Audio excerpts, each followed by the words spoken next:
Cela fait pratiquement un mois, jour pour jour, que les activistes Oumar Sylla, alias Phonique Minguet et Mamadou Biyoba ont été enlevés par des inconnus à leur domicile respectif. À ce jour, ces membres du Front National pour la défense de la Constitution restent introuvables. Une situation qui inquiète sérieusement certains acteurs politiques du pays, parmi lesquels le Dr Edouard Zoutomouk Pogomou, président de l'UDRP vice-président de l'ANA.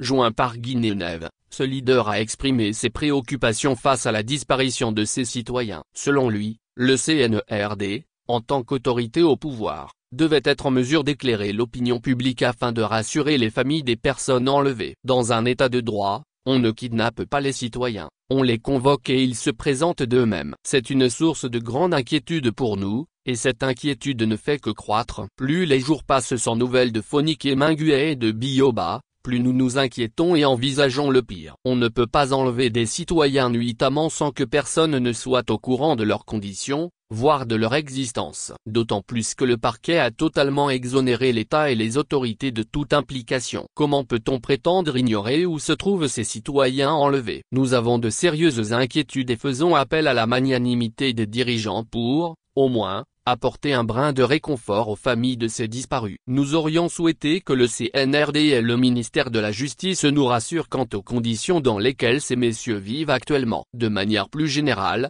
il y a des disparitions, qu'elles soient du côté militaire ou civil, qui nous préoccupent profondément. Nous lançons donc un appel aux autorités pour éclairer les Guinéens sur ces cas de disparition. Je ne vais pas commencer par mentionner Célestin Bilivogui, ni me limiter à Phonique Minguet et à Biyoba, sans penser à ce phénomène croissant qui suscite en nous de sérieuses inquiétudes quant à ce qui est en train de s'instaurer en Guinée. À notre connaissance, ces personnes n'ont commis aucun crime. S'ils sont en désaccord, qu'on leur donne l'occasion de s'expliquer, a-t-il conclu.